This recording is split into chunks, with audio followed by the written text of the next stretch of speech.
There was times where I was in higher billets where I wouldn't go home because I knew that me and my spouse were gonna argue. Because I wasn't in control, I didn't know how to respond, I didn't know how to act. So I go down to see my kids, her lawyer calls me and is like, hey, you made threats to your spouse, we're gonna put a restraining order on you. I said, you? I'm taking my kids back, restraining order ain't gonna stop. And then yeah, I served some time in jail, went back to MCRD, got treated like I was the worst thing ever because I violated an order. They held me accountable. They threw the book at me, go back to 𝙎𝙧𝙧𝙚, and they're like, yeah, bro, user duty 214, that's it, you're a civilian. And I look at it, I'm like, that's it? And he's like, yeah, that's it. And I just start crying.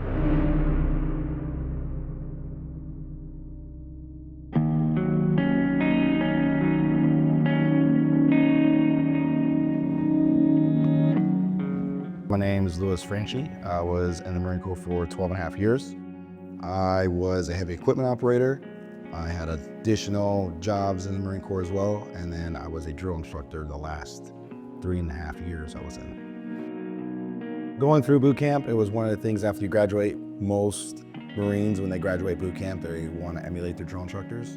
I always wanted to be a drill instructor. Just like every new drill instructor, I struggled.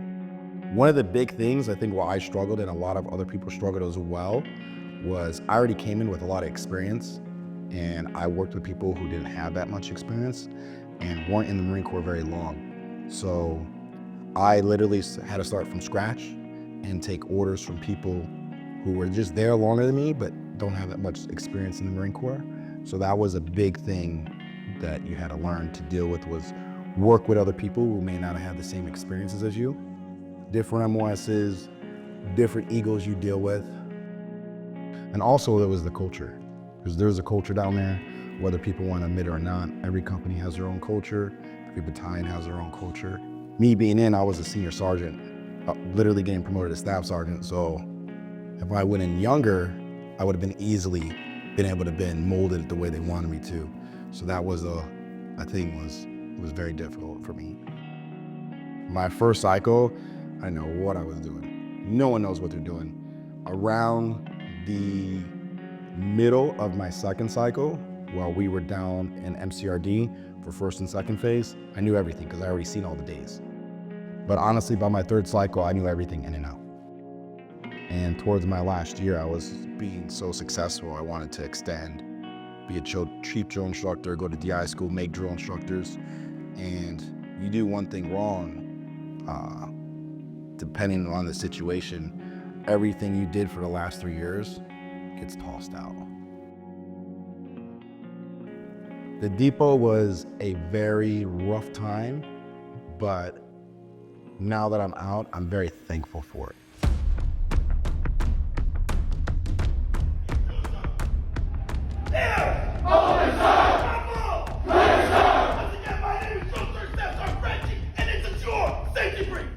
You have to be perfect all the times, at least in front of the recruits. And if you mess something up, you feel in the back of your head, you're letting your team down. If you go home, it's like, oh damn, now this person has to pick up my weight. So a lot of the guys wouldn't really go home due to the fact that they don't want to let their team down. But then there's a lot of guys who never went home because their teams didn't take care of them.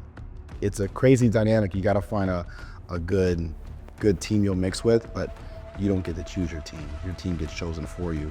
And I've been a part of a couple good teams, and I've been a part of some terrible teams.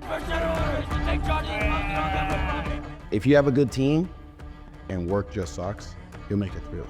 You'll have fun out of it. But if you have a team and work sucks and home life sucks, your time there is just gonna be miserable. I always was a workaholic being in the Marine Corps. I chose the Marine Corps over my family many times.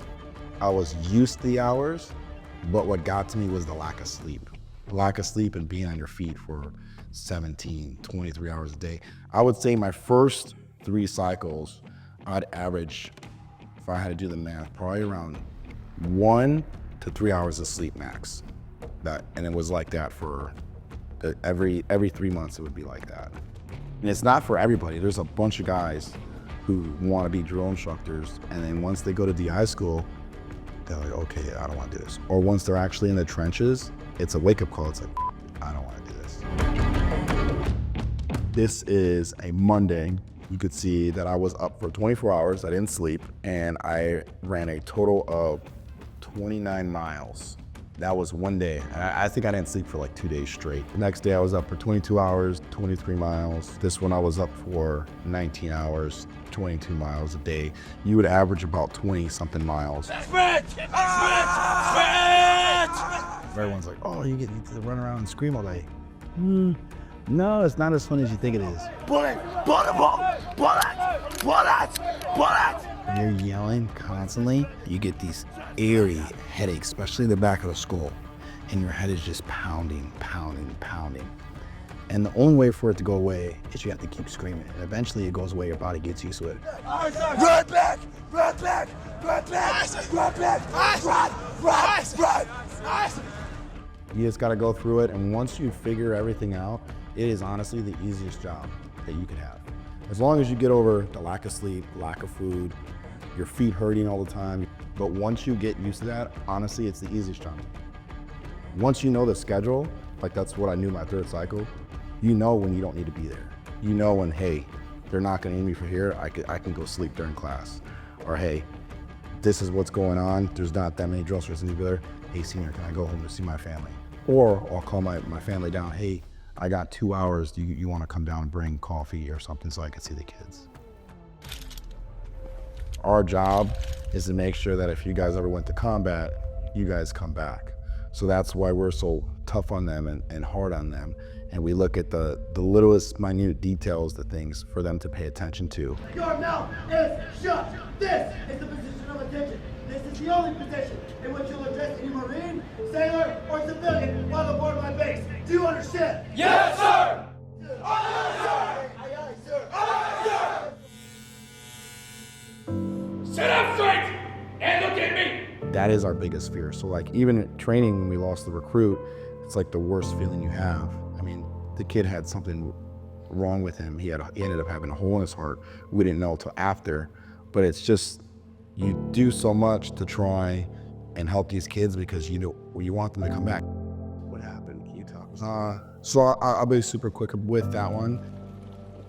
We were just doing a company hike. It wasn't anything crazy. It was literally when we were at third phase boot camp, it was our night hike. And I was the safety vic, and I had one of our series commanders with us. The individual went down. We got out of the vic. Most of the time recruits go down, you'll know if it's like, you could tell. And with him, right away, you just get this weird feeling. So we take all his gear off, we check his pulse. You know, I don't feel anything. The corpsman there they just froze, didn't really respond. And that's when I was like, hey, he's not breathing, we're gonna do CPR and we're gonna do chest compressions. We did a couple cycles of chest compressions. He started breathing. I was pulled off the scene. I was told, hey, you need to get back with the company, you're the safety driver. I didn't wanna leave because I was the most qualified one there, being a water survival instructor. And one of our younger hats was there. Come to find out, that kid ended up passing. But they did 7 cycles of chest compressions on him and 2 Fed fires showed up. And it's something that I feel that I live with, because it's like, would the situation have played out if I was there? I don't know. But after I did my cycles of chest compression, the kid was breathing. I leapt with him breathing. We did end up going to the funeral. It was rough. I didn't look at the casket. It was an open casket. Me and my buddy that we went, we didn't look at it. We were told to say we weren't drill instructors because they thought that we killed the son. But towards the end, it was actually the drill instructor that was with me. It was his recruit. It was one of his best recruits, he said. So he spoke to the father in Spanish because the kid was, his family spoke Spanish, and he told him who he was, and he told the father what happened, and the father just said, thank you. So, yeah, that was a rough one.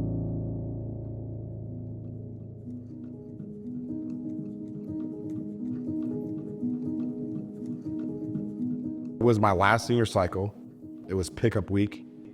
I get a text trying to get a hold of my ex-wife, and I find out she's on a date with somebody else. And it was the first time in my life where I didn't feel in control. Especially as a drill instructor, we're always in control. Whether it may seem like we're not in control, we're always in control. So that was something that was very hard for me to get a grip with. I was just so depressed. I wanted my family. And then my wife, ex-wife now, flew out and she filed for divorce. And yeah, that's when everything just spiraled out of control. And then that's when things started becoming about finances. And then ultimately it led to what got me in trouble. I would ask to talk to my kids, I couldn't. She would ask for money, then we would just go back and forth, say things to each other, and it got to the point where I started making threats. And that's ultimately what got me in trouble. Because I wasn't in control, I didn't know how to respond, I didn't know how to act. So made threats. I flew out there to see her when I was on leave. The command knew about the threats. They said, hey, for your protection, we're gonna do a MPO, no contact order with your spouse, but if you want to see your kids, you got to go through us. In my head, I'm like, I'm a dad. Why the f do I need to go to you guys to talk to my kids? They're my kids. So me thinking I was untouchable, like, well, I don't need that. I don't want to deal with that. I'm not going to see them. So I go down to see my kids. She leaves, so she felt threatened by the threats.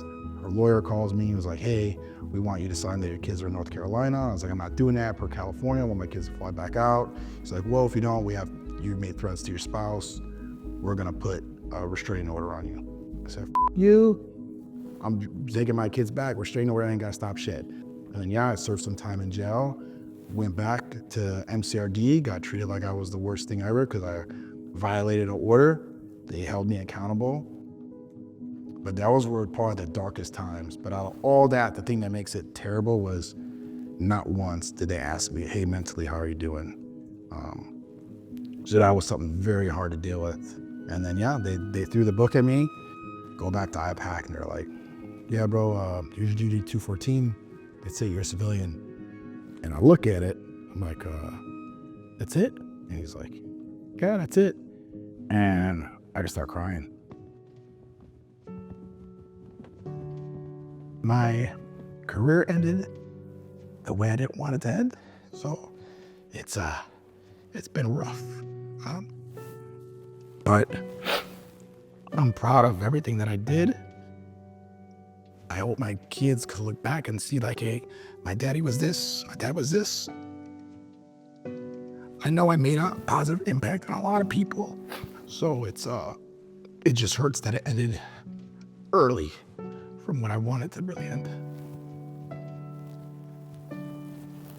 There was so much that I gave, and then now that it's all gone, it's like, man, all those times I could have gone home to see my kids is something that I wish I did. Because at the end of the day, I did all this for my kids. I did it for my boys. I haven't talked to my kids in over a year, so that's something I'm still dealing with. So, yeah.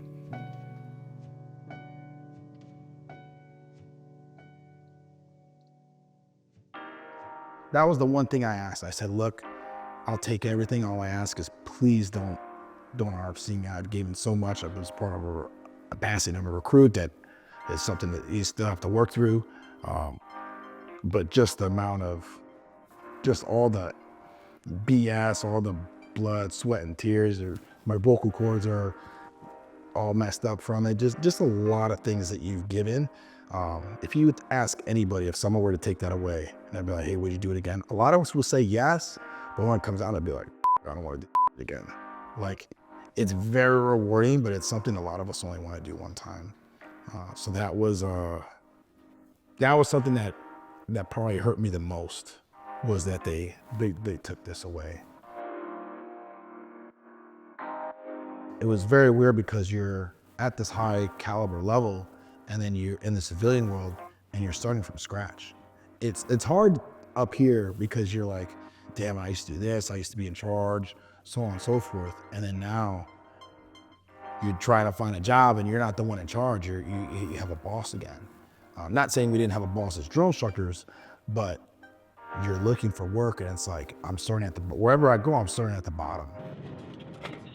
So right now I'm at United Truck Driving School. Ultimate goal is to join San Diego Police Department and be a part of their SWAT division. Rolling. Action. Oh, fuck no. Bobby, grab the fucking full locker. Senior. Jay, you see what I'm talking about? We're gonna go over the plan of the day. Yes, Senior. Ready to mold to find recruits today. Kill. Going back into character, we were like the lowest paid actors. So now that we're actually acting, it's gonna come more natural. It seems like it's gonna be fun, good time. Stop, no. So they could just be like they're in formation, just outside, staying around, waiting. Like they could be laying recruits or just something. Tight elbows! Swim, I sir! I sir! Swim, I sir! Get up right now! Cut. Get up! Cut. That was perfect. Getting to play characters and people you're not really are all the time. So it's fun to me. I just want to have a good time, make people laugh, and just connect with people. That's honestly it. So I would definitely say, being a drill instructor, we're not crazy like we may seem. You go to drill instructor school, they want you to be a certain way, a certain demeanor, because that's the image of a drill instructor. Are all drill instructors like that? No, we're not. There's no way you could function like that. So I would definitely say that's what's a lot of people think. They're like, oh, that's how you are all the time. No, bro, you're crazy. No, I'm not. I can't do that all the time. But we are the lowest paid actors, and a lot of it is an act. Obviously, yes, there's a goal of what we want to do, but we're not that crazy individual that you see running around screaming at kids. We know what we need to get them to and what it takes. So yeah, you have to demand of yourself, to demand of the recruits. You learn a lot about yourself. The impact you make on the young men that come in, you get to see yourself. Every other cycle, you'll see a kid that reminds you of yourself, you going through. So it's you play a big role, and you see kids when they're 18 years old, and you change them in 3 months from what a parent can do. And you'll have parents come up to you on family day and say, "Well, shake your hand, sir. I don't know what you did in 3 months, but my son is totally different." At the end of the day, we're basically turning civilians into United States Marines, but we're turning young men into better men for society for when they get out.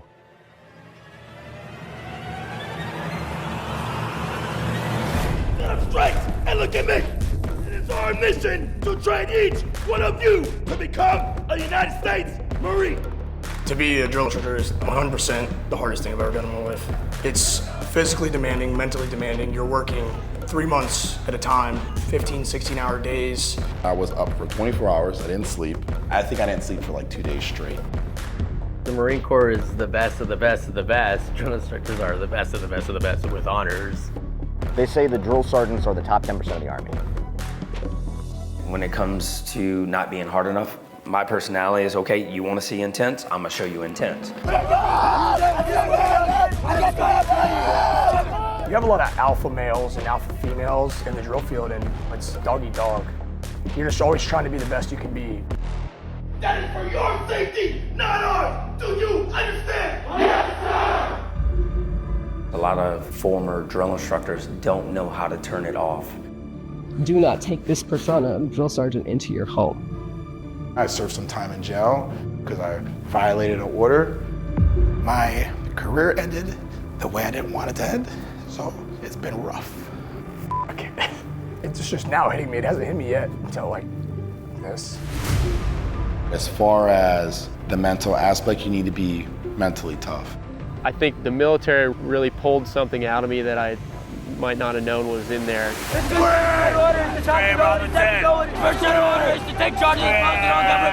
My drill instructors, oh goodness. My senior drill instructor, he was a monster. Seeing them for the first time, it was so surreal that I'm actually doing this. This is the real deal. The main thing we're trying to accomplish is just survival. You know, you got to break them out of the shitty civilian habits they're in and let them know, hey, mommy and daddy aren't here anymore. And you could go in a combat zone in which your life's going to be at risk. If a recruit's not trained properly, I mean, they can easily get Marines killed in combat. Do the mission, get it done. You're tired, keep going. Run! You'll give the rubber video the day! Come on, I don't care who you are!